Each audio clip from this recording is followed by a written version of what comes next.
Wisma Malang merupakan institusi pendidikan yang menawarkan pendidikan berkualitas dengan lingkungan belajar yang dinamis.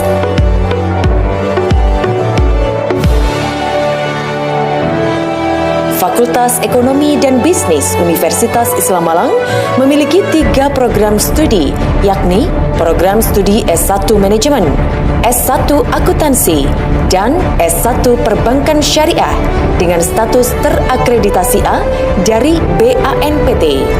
Untuk mendukung akademis mahasiswa FEB, Unisma menyediakan berbagai macam pendukung untuk mempersiapkan mahasiswa menghadapi dunia yang sesungguhnya.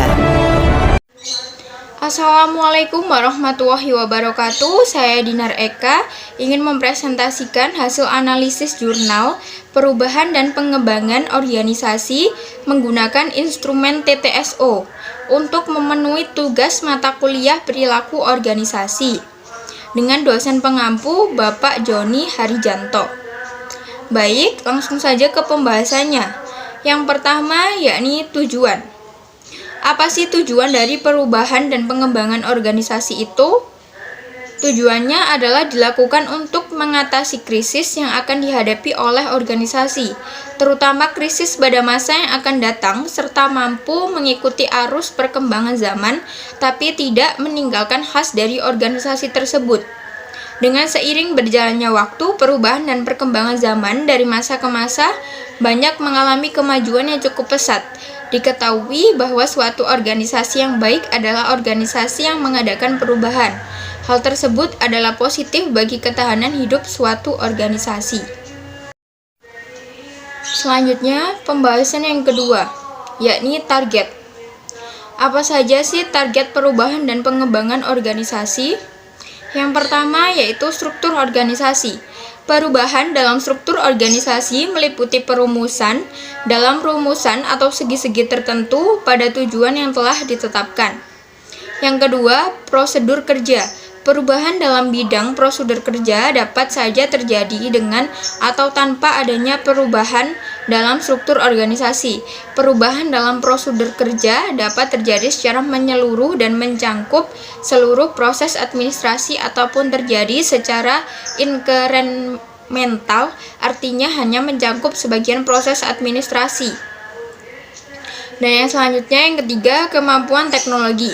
Perubahan dalam teknologi memberi sebuah organisasi suatu kapasitas yang besar untuk merubah dengan sendirinya dengan tujuan memanfaatkan peluang pasar yang ada. Kemampuan organisasi melalui struktur organisasi dan budaya, sebuah organisasi dapat memanfaatkan sumber daya manusia dan fungsional untuk memanfaatkan peluang teknologi. Selanjutnya, penjelasan yang ketiga, yaitu strategi. Bagaimana sih strategi perubahan dalam organisasi? Strategi perubahan dan pengembangan organisasi diawali dengan tindakan diagnosis. Tindakan ini dilakukan untuk mengetahui kebutuhan rencana perubahan dan pengembangan organisasi. Strategi berikutnya setelah kita berhasil melakukan tindakan diagnosis adalah dengan melakukan tindakan intervensi, dengan melakukan kerjasama dengan orang-orang yang memiliki keinginan untuk melakukan perubahan.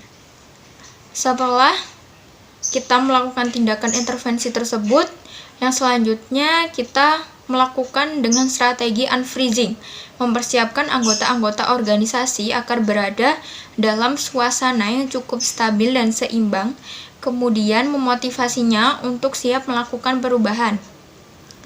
Setelah itu, melakukan proses perubahannya.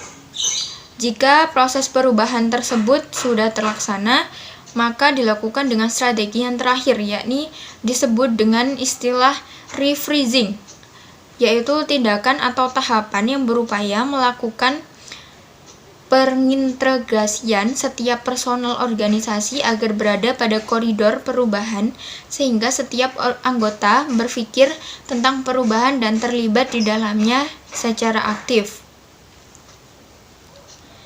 Baik, untuk pembahasan yang keempat sekaligus yang terakhir yaitu output.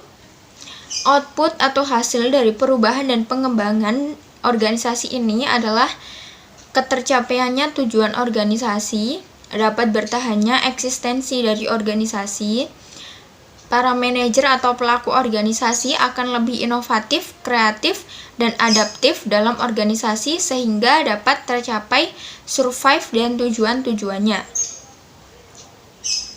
Demikian presentasi dari saya. Jika ada kurang lebihnya dan salah kata atau perbuatan, saya mohon maaf sebesar-besarnya. Semoga penjelasan dan presentasi dari saya bisa bermanfaat bagi semua.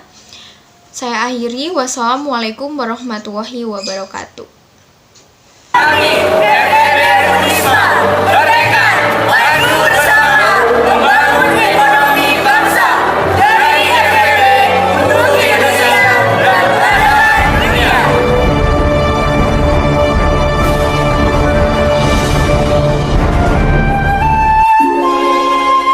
Inilah Indonesia, negeri bersahaja yang terjalin dari 17.000 lebih gugusan kepulauan, membentang bagaikan untayan batu zamrud. Kondisi geografis Indonesia yang berada di kawasan Ring of Fire membentuk keunikan kontur pada setiap jengkal wilayahnya, yang menuturkan lebih dari 700 ragam bahasa. Semuanya terbingkai dalam keragaman budaya. Puja bangsa. Pulau Sumatera, pulau paling barat di Indonesia, memegang teguh budaya nenek moyang bangsa Melayu. Pulau Kalimantan menjadi tempat bernaung suku Dayak, suku terbesar di Kalimantan. Tempat berlindung di hari tua. Pulau Jawa sebagai pusat peradaban Nusantara sejak abad ke-9 melahirkan aneka ragam budaya yang menyiratkan luhurnya budaya negeri pertiwi.